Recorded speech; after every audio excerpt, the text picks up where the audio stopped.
The moment my daughter walked through that door, smiling up at a man she called her new dad, my knees almost gave out. I don't remember dropping the spoon I was holding.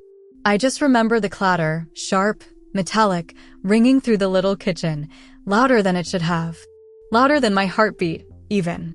And then, silence. A thick, heavy kind of silence I hadn't felt since I was a child.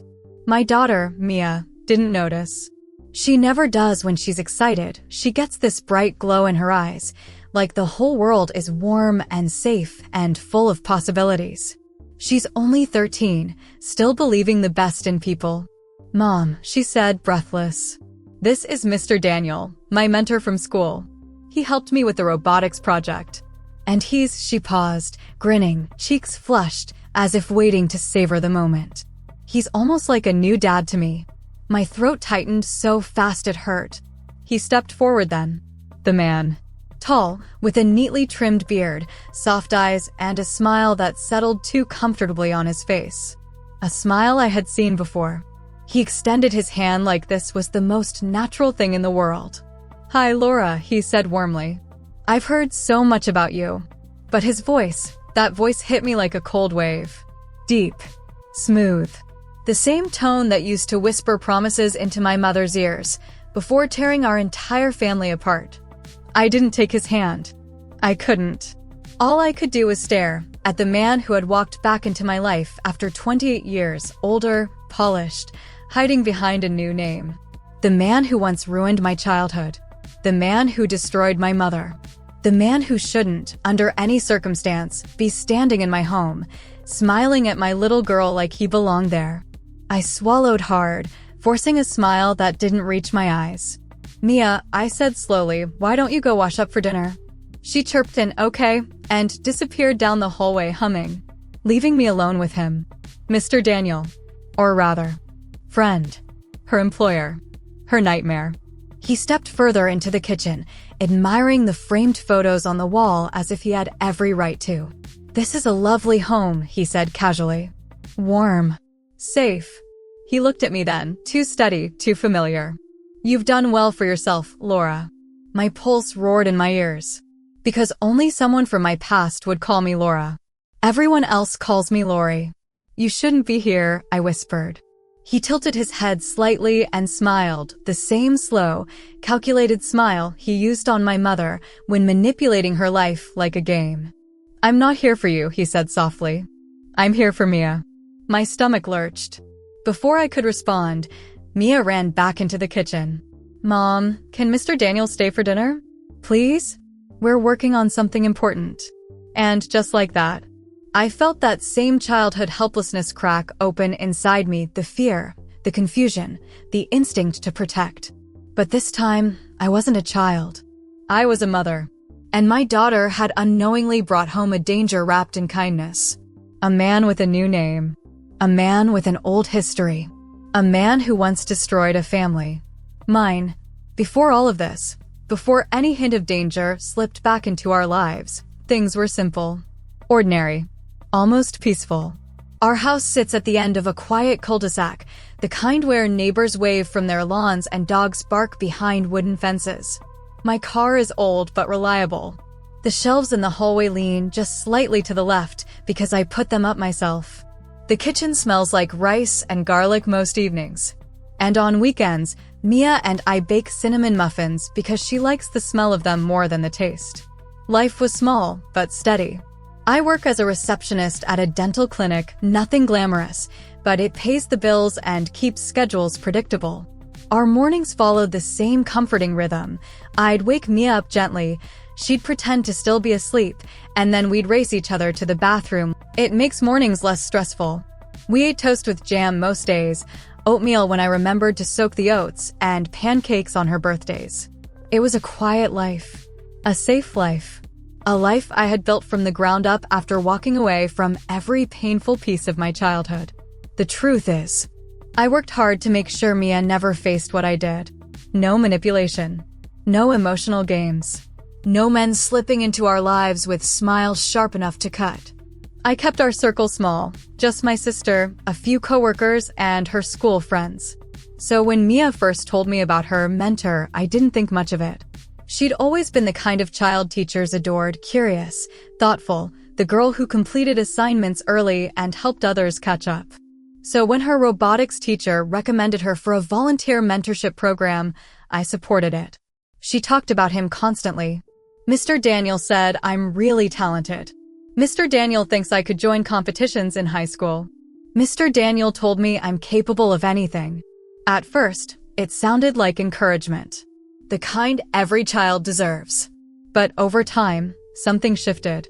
Her tone changed. Her dependence grew. And my gut, that quiet, steady thing that had never lied to me, began tapping at my ribs. Still, I brushed it off. We mothers do that sometimes, ignore the little warnings when our children are happy. I had no reason, then, to imagine the man behind her smile. No reason to think he was hiding from his past. No reason to think he knew exactly who I was from the moment he met my daughter. Back then, life felt normal, predictable, until Mia brought him home and looked at him with the kind of admiration children reserve for heroes. Heroes. Not knowing that some heroes are the most dangerous ones of all. In the days that followed their first visit, I found myself replaying everything: the way he stood in my kitchen without hesitation, the way he spoke my birth name so naturally, the way his eyes rested on Mia. As if she were some fragile treasure he had the right to hold. I kept asking myself one question: how long had he known? Because I was sure, painfully sure, that I had recognized him before he recognized me. But that's the thing about men like him. They always study the room before they enter it. They know how to make their steps soft, their smiles warm, their intentions invisible until they want them revealed. I remembered being 9 when he entered our lives. My mother worked nights back then at a small accounting firm owned by David Hale and his brother. He always appeared generous, buying us groceries, driving my mother home so she wouldn't have to take the bus, fixing our broken heater. He told her she deserved a softer life. He told her she worked too hard. He told her he could help. He said a lot of things. And for a while, I believed he was the closest thing to a father I'd ever have. But I was a child. I didn't know what manipulation looked like, or what grooming felt like, or how easy it was for a lonely single mother to mistake attention for affection. Until the day everything fell apart, until the night he disappeared with my mother's savings, her pride, and the last pieces of her trust. And then he vanished. Just like that. Leaving behind a mother who cried into her pillow and a daughter who learned one thing very early: when charm walks through the door, lock your windows. After that first night, I told myself I was overreacting, that maybe I'd confused him with someone from the past. People change, faces age, memories blur. Trauma plays cruel tricks. I wanted so badly to believe it wasn't him. I wanted my daughter to be safe, to admire someone who genuinely meant well, someone who deserved her trust. But things started happening. Little things, small enough to dismiss, but sharp enough to scratch at my nerves. It started when Mia refused to let me pick her up from her mentorship sessions. "I'm fine, Mom," she said every day, grabbing her backpack before the last bell even rang. "Mr. Daniel wants to walk me home. It's part of our reflection time." Reflection time. I'd never heard of mentors offering walking services before. One day I stood at her school's entrance, pretending to search for my phone while I watched the gates. Students rushed past me, laughing, tossing crumpled papers and unfinished snacks. Then I saw him, walking beside my daughter, keeping pace with her stride, talking softly as she gazed up at him with complete trust. He wasn't doing anything inappropriate. He wasn't touching her. He wasn't crossing boundaries that could be reported. But the way he bent his head, the way he kept his voice low, the way he angled his body toward hers like he was creating a small world meant only for the two of them. It made my breath shallow. I stepped forward. "Mia." She turned, waving. But he didn't wave. He didn't smile. He simply nodded at me, too calm, too knowing, like he'd expected me to be standing there. Like he was waiting to see what I would do. I drove home that day with a tightness in my chest I hadn't felt in years. That night at dinner, I asked casually, "So, what do you and Mr. Daniel talk about when he walks you home?" She shrugged, spinning her spaghetti with her fork. "Just stuff. He says I'm very mature for my age, that I think deeper than most kids. My stomach tightened. He says talking helps me build confidence, she added proudly. Confidence. Funny how the same word can be a seed or a weapon, depending on who plants it. I smiled anyway, because children read your fear quicker than your love. But as I washed dishes later that evening, something else happened, something small, but unmistakable. A text came to Mia's tablet. A notification popped up on the screen for half a second. Don't forget what we talked about. D. I froze. She. Never called him D. No child calls a mentor by an initial. I dried my hands, trying to keep my voice steady. Mia? Who's messaging you this late? She grabbed her tablet quickly, pressing the screen to her chest. No one, she said. Too fast. Too defensive. Too unlike her. My heart dropped. The next day, I looked through the school volunteer directory. There was no Daniel. Not under staff. Not under volunteers. Not under visiting mentors. I called the office. Hi, this is Lori. My daughter is in the after-school robotics program, and I just wanted to confirm, who's the assigned mentor this semester? There was a pause. Papers flipped. Keyboard clicks tapped faintly through the phone. Then the secretary said, we don't have a mentor named Daniel working with the robotics students. My skin went cold. I forced a laugh. Maybe there's been a mix-up. Could you check for visiting volunteers? Sure, she said brightly. More clicks. More searching. Then, nope. No Daniel. The only adults approved on campus this month are staff and 2 parents. My grip tightened around the phone until my fingers ached. This wasn't a misunderstanding. This wasn't a coincidence. And this wasn't just any man. He had entered the school under a false name, got close to my daughter, inserted himself into her world, and no one, not a single person, had any record of him being there. Except my child, who trusted him more every single day. I hung up slowly, my pulse thudding in my ears. And for the first time in years, I felt that old childhood fear crawl up my spine. The same one I used to feel hiding in my room while my mother cried in the kitchen. History wasn't repeating itself. It was knocking on my door, smiling, polished, prepared, and calling itself Daniel. I didn't sleep that night. I lay awake listening to the quiet hum of the refrigerator and the occasional creak of the house settling. Normally, those sounds comfort me, proof that my little home is alive in its own quiet. Never called him D. No child calls a mentor by an initial. I dried my hands, trying to keep my voice steady. Mia? Who's messaging you this late? She grabbed her tablet quickly, pressing the screen to her chest. No one, she said. Too fast. Too defensive. Too unlike her. My heart dropped. The next day, I looked through the school volunteer directory. There was no Daniel. Not under staff. Not under volunteers. Not under visiting mentors. I called the office. Hi, this is Lori. My daughter is in the after-school robotics program, and I just wanted to confirm, who's the assigned mentor this semester? There was a pause. Papers flipped. Keyboard clicks tapped faintly through the phone. Then the secretary said, we don't have a mentor named Daniel working with the robotics students. My skin went cold. I forced a laugh. Maybe there's been a mix-up. Could you check for visiting volunteers? Sure, she said brightly. More clicks. More searching. Then, nope. No Daniel. The only adults approved on campus this month are staff and 2 parents. My grip tightened around the phone until my fingers ached. This wasn't a misunderstanding. This wasn't a coincidence. And this wasn't just any man.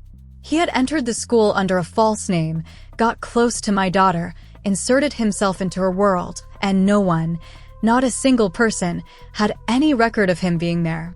Except my child, who trusted him more every single day. I hung up slowly, my pulse thudding in my ears.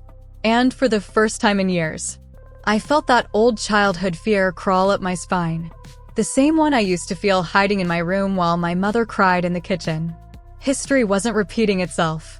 It was knocking on my door, smiling, polished, prepared, and calling itself Daniel. I didn't sleep that night. I lay awake listening to the quiet hum of the refrigerator and the occasional creak of the house settling. Normally, those sounds comfort me, proof that my little home is alive in its own quiet way. But that night, every sound felt like a warning. Around 2 a.m., I finally got up and stood by Mia's doorway, watching her sleep. There she was, curled up with her stuffed bear, hair messy across the pillow, breathing soft and steady. She had no idea that anything was wrong. No idea I was unraveling inside. I whispered a silent promise into the darkness. I won't let him take anything from us. It should have been enough, that resolve, that conviction. But mothers can't fight what they can't see. And back then, everything he did was hidden behind kindness and praise and mentorship. That's how these things always start. Over the next week, I watched everything more closely. Little patterns formed. Little inconsistencies. Things that felt small alone, but dangerous together. Like how Mia stopped hanging out with her best friend, Lila, because Mr. Daniel says some friendships don't grow with you. Or how she started dressing differently, tying her hair in a neat ponytail, wearing muted colors, nothing I had ever encouraged or discouraged. But when I asked why, she said, Mr. Daniel says looking put together helps people take me seriously. Put together. At 13. Or how she stopped telling me about her day, but told him everything, letting him shape her opinions, her goals, her emotions. It was subtle, elegant. The way a spider weaves a web, one invisible strand at a time. But what frightened me most wasn't his manipulation. It was her trust. Children don't see danger in people who make them feel understood. And he knew exactly what she needed to hear. It happened on a Thursday evening.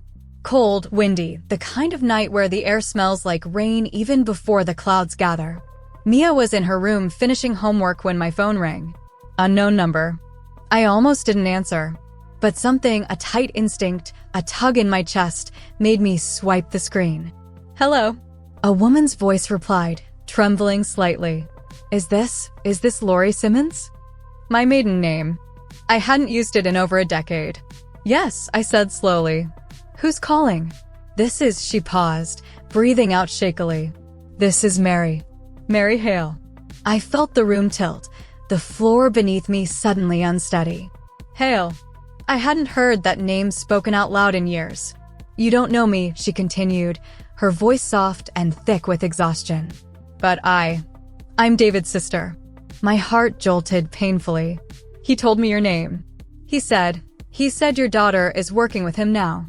Everything inside me froze. She whispered, almost pleading, please, listen to me.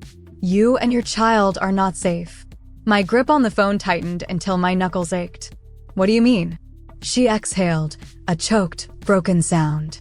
My brother, he changes his name every few years.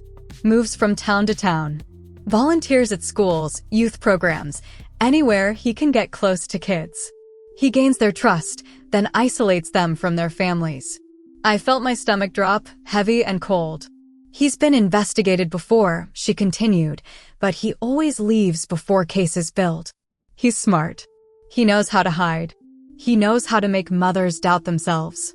My knees nearly buckled. Why are you telling me this? I whispered. Because he mentioned your daughter, she said. And because I remember what he did to your mother. My breath caught in my throat. I was a teenager then, she said softly. I overheard things no child should hear. He didn't just hurt your mother, Lori. He destroyed her confidence, her finances, her sense of reality. He made her believe she needed him. I shut my eyes, tears burning behind them. Please, she said urgently. Get him away from your daughter. Before he pulls her into the same trap. The call ended abruptly, either her phone died, or she lost the nerve to continue. I stood there, frozen, the silence around me suddenly too loud. When I turned, Mia was standing in the hallway. Her eyes wide, her posture stiff, her tablet clutched against her. Mom, she said quietly, were you talking about Mr. Daniel? My heart thudded painfully. No, I said too quickly, too defensively. She frowned, her eyes narrowing just a little, a look she'd never given me before. A look of suspicion. Because he said you might start acting weird, she mumbled. He said sometimes parents don't understand how important some mentors are. My blood ran cold. He told you that? I whispered. She shrugged, stepping back toward her room. He just wants what's best for me. Before I could respond, she shut her door. Quietly. Deliberately. Like she was choosing sides without knowing she was choosing them. And just like that, I realized he wasn't just creeping into her life. He was slipping between us, taking the space between mother and daughter and filling it with himself. The next day, I made a decision. I wasn't going to wait until he showed up again. I wasn't going to pretend nothing was happening. I needed answers. Proof. Something I could hold up to the light. So I drove to Mia's school an hour early and parked across the street, hidden behind a row of tall hedges. I watched the students spill out through the gates. I watched teachers escorting groups. I watched kids dragging backpacks twice their size. Then I saw him. Not walking with Mia. Not chatting with students. But standing alone beneath a tree, just far enough from the crowd to avoid attention. His hands in his pockets. His posture relaxed. His eyes scanning the parking lot, waiting for my daughter. But she didn't see him this time. She rushed out with her friend Lila, laughing for the first time in days. For a moment, she looked like her old self again, carefree, untroubled, 13. I felt relief wash over me like warm water. Until I looked back at him. He was watching her, not with admiration, not with kindness, but with calculation. A quiet, controlled possession. Like she was something he'd already claimed. And when Mia reached the sidewalk and spotted me waiting in the car, she hurried toward me with a smile. But he took a single step forward. A step toward my child. A step toward my car. A step toward the life he thought he could slip back into. My breath caught. Because in that moment, the moment he lifted his head and met my eyes across that parking lot, I saw it. Recognition. Not surprise. Not confusion. He knew exactly who I was. He had known all along. And he had come back for a reason. His eyes held mine across that parking lot, steady, unblinking, untouched by the years or the pain he'd caused. It sent a shiver straight down my spine. For one long second, I couldn't move. Couldn't breathe. Couldn't even blink. Because that look, that quiet, confident look, it was the same look he gave my mother the night he took everything from her. Not anger. Not guilt. Not even gloating. Just certainty. Certainty that he would get what he came for. That no one could stop him. That I, the scared little girl he once stepped over, was still just that. A girl. Not a mother. Not a protector. Not someone who could stand between him and whatever he wanted. But he was wrong. The moment Mia opened the passenger door and climbed inside, clutching her backpack, cheeks flushed from laughter with her friend, something inside me hardened. Something old. Something buried. Something I refused to let die. I buckled my seatbelt and pulled out of the parking lot without looking back. But in the rearview mirror, I saw him. Still standing there. Still staring. Still smiling that soft, calculated smile. Like he knew this wasn't over. Like he was waiting for the next move. At home, Mia went straight to her room. No humming this time. No chatter about her day. Her door shut with a soft click. I stood in the hallway for a moment, hand hovering near her doorframe, wanting to knock, wanting her to let me in the way she used to. But I knew she wouldn't. Not yet. Because when a person like him slips into a child's trust, they don't take it all at once. They take it piece by piece. Piece by gentle piece. And she had given him more pieces than I realized. Later that night, after Mia fell asleep, I gathered enough courage to check the tablet she'd left charging in the living room. I shouldn't have. I know she deserved privacy. But when danger is circling your child, privacy becomes a luxury. The lock screen opened with her usual passcode, her birthday. I opened the messaging app, and I felt my heart drop. There were dozens of messages. Dozens. All from him. Most were harmless at first glance, words of encouragement, school reminders, project notes. But as I scrolled up, the tone shifted. Subtle at first, then sharper. Remember what we talked about? Sometimes parents don't understand a gifted child's potential. You're mature for your age, you see things more clearly than some adults. You shouldn't feel guilty if your mom doesn't get it. Not everyone appreciates brilliance. My hands trembled. But the message that made my knees weaken, the one that froze my breath in my chest, was timestamped only 2 hours earlier. Your mom looked upset today. It might be better if you don't tell her everything we talk about. For now. I stood there in the dim light of the living room lamp, staring at those words, feeling the weight of them dig into my ribs. This wasn't mentorship. This wasn't guidance. This was control. Isolation. Manipulation. The beginning of dependency, the same pattern he used on my mother all those years ago. I took screenshots of the messages. Every single one. Because I knew with a certainty that burned behind my ribs that I would need proof. Real proof. The next day, things came to a head. I drove Mia to school instead of letting her walk. She protested the whole ride. Mr. Daniel said independence is important, she muttered, arms crossed. He's not your parent, I replied. She scoffed, actually scoffed, which she had never done in her entire 13 years of life. He cares more about my goals than you do. The words landed like a strike to the chest. Not because she meant them, but because he had planted them. I dropped her off with a knot in my stomach, watching her walk away without looking back. Then I drove straight to the district office. I explained the situation, pulled out the screenshots, showed them everything. The coordinator's face darkened as she scrolled. This is unacceptable, she whispered. This person is not registered with any of our programs. We'll involve security immediately. For the first time in days, I felt a flicker of hope. A small flame. A bit of oxygen in a choking space. But as I walked back to my car, hope turned to ash. Because leaning casually against my driver's side door was him. Hands in pockets. Posture relaxed. Expression almost amused. School officials can be so dramatic, he said smoothly. You should have spoken to me first. My pulse thundered. How did you know I was here? I whispered. He shrugged. I know you, Laura. My name, my real name, rolled off his tongue like a quiet threat. I know how you think. You were always predictable. I took a step back. He stepped forward. You can make this difficult, he murmured. But Mia trusts me. And children don't give that kind of trust to just anyone. I felt my throat tighten. You stay away from my daughter. He smiled softly, almost sadly. Your mother said the same thing once. My knees wobbled. And you know how that ended, don't you? A tremor ran down my spine. Old fear mixed with new fury. I'm not my mother, I whispered. He leaned in just an inch. No, he said. You're not. You're weaker. For a moment, I couldn't breathe.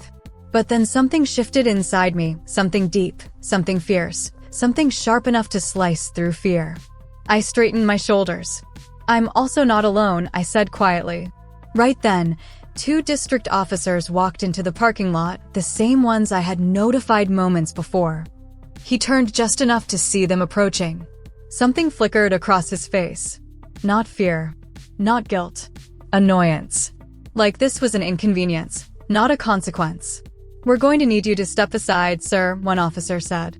He lifted his hands, calm and practiced, voice smooth as honey. Of course. Misunderstanding, I'm sure. But as they escorted him away, he turned his head just slightly, just enough for our eyes to lock. And with the faintest smile, he whispered, This isn't over, Laura. And in that parking lot, with officials surrounding him and daylight breaking across the asphalt, I realized he wasn't being dramatic. He meant every word. When they took him away that afternoon, you'd think I would have felt relief. Safety. Peace. But that's not how fear works. Fear doesn't disappear when the thread is removed. It lingers. It waits. It makes a home in the corners of your mind. And I knew him. Knew the way he operated. Knew the quiet, deliberate patience behind every smile. He wouldn't rage. He wouldn't panic. He wouldn't fight the officers or argue or raise his voice. Men like him don't make scenes. They make plans. So instead of relief, I felt a heaviness settle in my bones. A mother's instinct whispering that this was only the beginning. I got home before Mia did. I spent the hour pacing the living room, listening for every sound, the rumble of the garage door next door, brakes screeching outside, footsteps on the porch. My ears were too alert, my nerves too raw.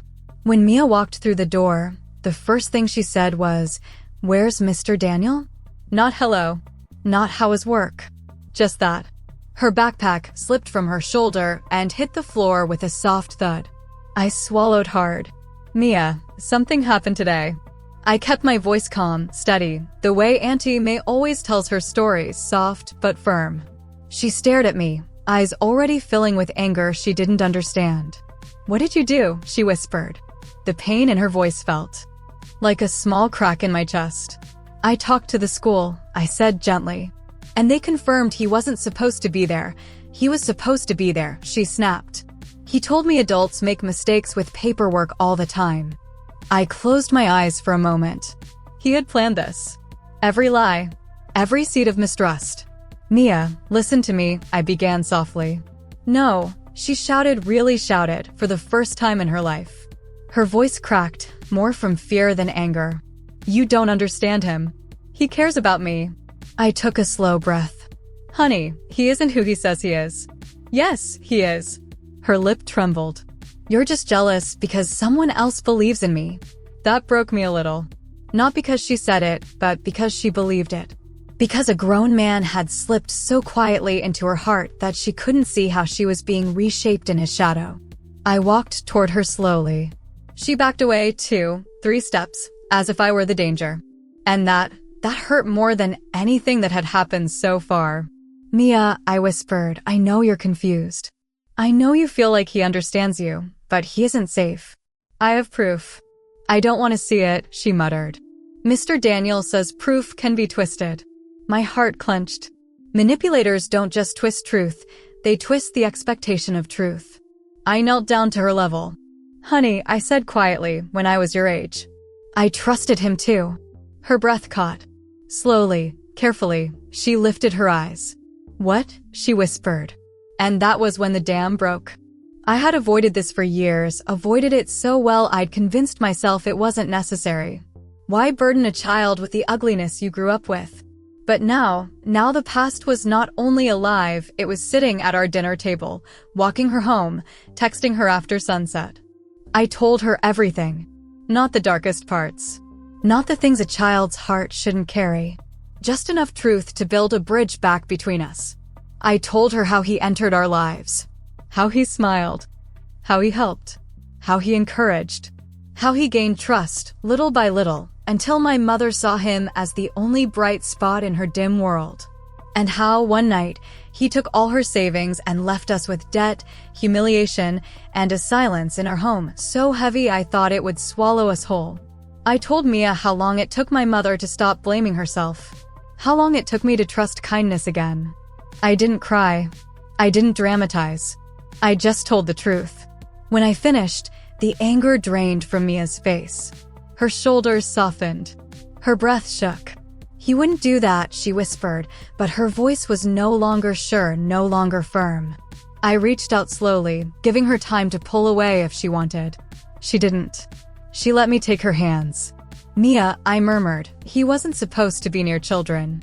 He wasn't supposed to be near you. He used a fake name. He lied about his role. He hid from the school, from the background checks, from everything designed to protect you." Her eyes filled with tears, she tried so hard to blink away. "Why me?" she whispered. "Because you're bright. Because you're kind. Because you're eager for praise. Because you're everything I once was." But I didn't say that. I cupped her cheek gently. "Because you're wonderful," I said softly. "Because you shine. And people who want power always go after the brightest light in the room." She exhaled a shaky breath. "But what happens now?" she said. A child's question. Simple. Terrified. I hesitated. Because I didn't want to lie. I didn't know. I only knew one thing. "He won't come near you again," I said quietly. "I'll make sure of that." For the first time in weeks, she stepped into my arms. She held me. Tightly. Desperately. And something in that embrace stitched us back together. Not perfectly, not instantly, but enough. Enough to breathe again. The next morning, I filed a police report. The officers reviewed the messages, the school's statements, and the background I provided. They asked if I wanted a temporary restraining order. Temporary. I repeated. For now, one officer said gently. Until we investigate further. No, I said. I want it permanent. The officer paused, then nodded. We'll begin the paperwork. I also called the district superintendent, the PTA president, Mia's principal, and even the robotics coach. I told every single one of them the truth. Not the polished truth. Not the gentle truth. The real truth. I asked for stronger safety protocols, visitor check-ins, ID verification. Other parents listened. Some gasped. Some cried.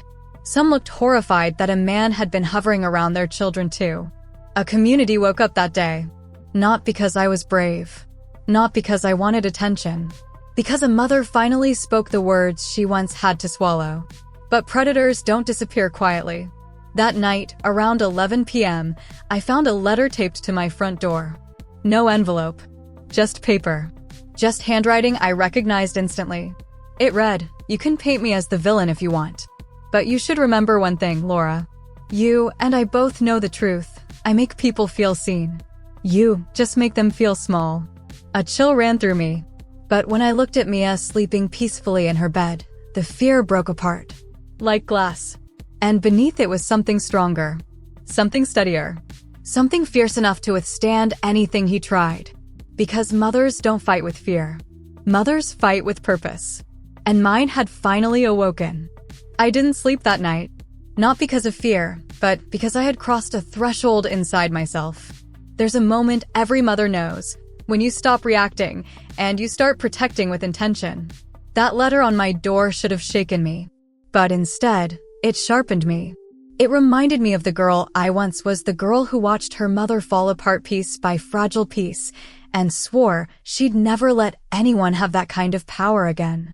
And now, as a mother myself, I finally understood something. Protecting your child doesn't always look gentle. Sometimes it looks like fire. The next morning, the school sent out a district-wide alert. Every parent got an email. Every teacher had an emergency meeting. Every volunteer was re-verified. His fake name, Mr. Daniel, was included. So was the warning. Do not approach. Do not allow access to students. Report any sightings immediately. Parents whispered in the hallways. Teachers kept their doors locked between classes. Students pointed when they saw extra security stations being set up near the main gates. For the first time, the school felt less like a campus and more like a place waking up from a long sleep. I didn't hide what happened. Not from anyone. At drop-off, mothers approached me. One said, "Thank you." My daughter said he once offered to drive her home. I thought she misunderstood. Another whispered, "I knew something felt off about him." I didn't say anything. "I'm so sorry."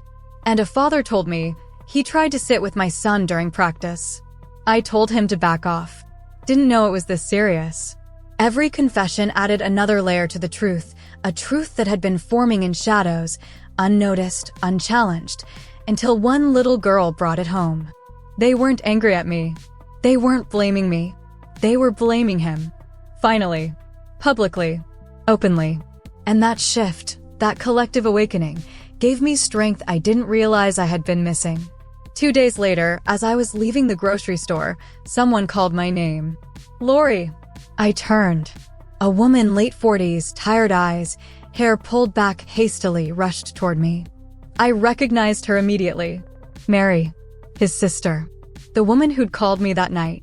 She looked around nervously, like she expected him to appear out of thin air. "Please," she said breathlessly, "I had to talk to you in person." I tightened my hand around the shopping bag. "What are you doing here?" Her eyes filled instantly. "I'm sorry," she whispered. "I'm so sorry for everything. I should have warned you sooner. I should have," she broke off, choking back a sob. I didn't touch her. Didn't comfort her. Part of me wanted to, the part that still believes people can change. But the mother in me, the woman who had lived through a childhood shaped by her brother, stayed completely still. She wiped her tears roughly. "He's dangerous," she said. "You already know that. But you need to understand something else. He doesn't stop because he cares. He stops because he gets bored. Or because someone catches him. And he hates being caught." A cold knot tightened in my stomach. "He was arrested after our conversation," I said carefully. The district reported him. She flinched. He won't stay long, she whispered. He never does. He knows how to talk to police. He knows how to lie. And he knows how to sound like the victim. She looked straight into my eyes. You have to be louder than him. Those words hit me harder than I expected. Not mean. Not harsh. Just the truth. Because I knew exactly what she meant. I'd lived through it once. My mother wasn't loud. She whispered her pain. She cried behind closed doors. She hoped people would believe her without hearing her. And predators like him thrive on silence. This time, I said, my voice quiet but certain, he won't get away. Mary nodded slowly, wiping her eyes again. I'll testify, she whispered. I'll tell them everything, even the things I've tried to forget. I exhaled shakily, the weight of her words sinking deep. She had carried this shame longer than I had. Longer than my mother ever could. Longer than any sibling should. Before leaving, she touched my arm gently. You're stronger than she was, she whispered. And your daughter, she's lucky to have a mother who fights. She walked away before I could respond. I stood there in the parking lot for a long moment, the wind brushing against my face, bags heavy at my side, heart pounding with a mixture of grief and clarity. The past wasn't just repeating. It was unraveling, revealing pieces none of us had seen clearly before. And this time, I wouldn't let the story end the same way. Later that week, the police called me. He's been released pending investigation, the officer said, voice steady, professional. But a restraining order is active. He is legally prohibited from coming near you, your daughter, or her school. I closed my eyes, inhaling deeply. Of course he was released. Of course he walked free. He always did. But things were different now. He wasn't a shadow slipping unnoticed between lives. He wasn't invisible anymore. He had a file. He had witnesses. He had a sister willing to speak. He had a community alerting each other about him. He had a wall between him and my daughter, a wall he couldn't charm, couldn't manipulate, couldn't smile through. Me. The school held an assembly. The principal stood at the microphone, voice firm, tone protective. We failed to prevent an unauthorized adult from entering our campus, she said. We will not fail again. New security measures were introduced. Parents were invited to speak. Students were reassured. Counselors made themselves available. And while she never said his name, everyone knew. Everyone. The whispers turned into conversations. Conversations turned into warnings. Warnings turned into action. He had spent years slipping through cracks. But this time, the whole town had seen his face. One afternoon, Mia climbed into the car after school and let out a long breath. Everyone knows, she whispered. I glanced at her. Are you okay? She hesitated, then nodded. They asked if I was scared, she said. If he ever tried anything weird. If he, she looked out the window, voice growing small. I didn't know what to say. I reached over and gently touched her hand. You told the truth, I said softly. That's all you ever have to do. She didn't look at me, but her fingers curled around mine. I'm sorry, Mom, she whispered after a long moment. I didn't know. I didn't see it. I squeezed her hand gently. Sweetheart, you weren't supposed to see it. That's my job. Her voice trembled. Do you think he'll come back? I met her eyes in the rearview mirror. No, I said firmly.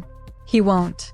And for the first time since this nightmare began, I believed it. The days after the assembly felt strangely quiet. Not the kind of quiet that comes from emptiness, but the kind that follows a storm. When the air is still heavy, but the danger has passed. When you finally let yourself breathe without watching the door every 5 minutes. Mia and I found a new rhythm, not the one we had before all this, but something gentler, softer, more intentional. She sat closer at dinner. She lingered near me when I folded laundry. She talked more, not about robotics, not about dreams of competitions or new inventions, but about things she hadn't shared in months. Little things. Human things. Mom, can you braid my hair? Can we make muffins this weekend? Can we watch something together before bed? Questions she hadn't asked since he stepped into her world. And every night, when she crept into my room just to say goodnight twice, I knew some part of her was healing. Not all at once. Not completely, but enough. A week later, I arranged a meeting with the school counselor. Not because Mia asked for it, she didn't. But because I needed someone to help guide the parts of her I couldn't see. The counselor, a woman named Teresa with warm eyes and a voice soft as a lullaby, met us in her office. Her first question wasn't what I expected. "Mia," she asked gently, "what do you miss about him?" My chest tightened. Mia looked startled, then embarrassed, then thoughtful. "I miss the way he listened," she whispered.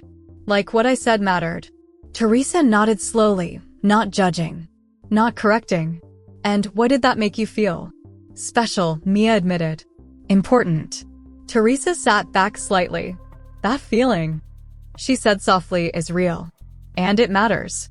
But the person who gave it to you, he used it to control you. That doesn't make your feelings wrong. It just means you trusted the wrong person. That can happen to any of us." Mia looked up, eyes filling again. "Even adults?" she asked. Teresa smiled sadly. "Oh yes. Sometimes especially adults." Mia glanced at me then, almost shyly, almost apologetically. And in that moment, I saw something shift inside her. Not guilt. Not shame. Understanding. The kind that lets you move forward. A few days after our session, I received something unexpected in the mail. A small envelope. Plain. Unmarked. No return address. At first, I thought it was from him, another threat, another manipulation. But the handwriting stopped me. It was from Mary. Inside was a short note. "I found this in my brother's things years ago. I didn't know what to do with it then. But maybe it's time you have it." Beneath the note was a folded piece of lined paper, yellowed with age. My mother's writing. My breath caught. I sat down slowly, unfolding it with trembling hands. It wasn't long. Just a few lines. "If anything ever happens to me, and he comes back into your life, please remember this. He didn't break me. I broke myself trying to fix him. Don't ever do the same." I pressed the letter to my chest. My mother, tired, fragile, hurting, took the time to write a warning she never thought she'd need to send. I didn't cry. I just sat there in the quiet of my kitchen, letting her words settle into all the places I had kept locked away. That night, Mia knocked on my door. She didn't wait for me to answer. She stepped inside and sat on the edge of my bed. "What was he like when you were a kid?" she asked. Her voice was small. Not afraid. Just searching. I thought for a long moment. "He made me feel seen," I said softly. "Just like he did for you." She nodded, pulling her knees to her chest. "And then," she whispered. "And then," I said carefully, "he made me feel small. Not all at once. Slowly. In ways I didn't notice at first." She rested her chin on her knees. "I thought he wanted me to be better," she said. "But now I think he just wanted me to listen." "He did," I replied. "But listening isn't the same as growing." She looked at me then, really looked at me. "Mom, I'm sorry I didn't listen to you." I smiled gently. "You listened," I said. "Just not at first. And that's okay. Sometimes love makes us trust the wrong people before we learn how to trust the right ones." She blinked, tears forming again, but this time, they weren't tears of confusion. They were tears of letting go. Time passed. Slowly. Steadily. I changed routes when picking her up from school.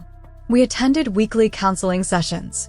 We spent more evenings together, cooking, watching shows, sitting on the porch when the weather allowed. She laughed more. She slept better. She stopped checking her tablet at night. And gradually, the shadow he'd cast began to fade. Not disappear. Just fade. Healing isn't about forgetting. Healing is about reclaiming space that fear once occupied. And we were reclaiming it one day, one conversation, one small moment at a time.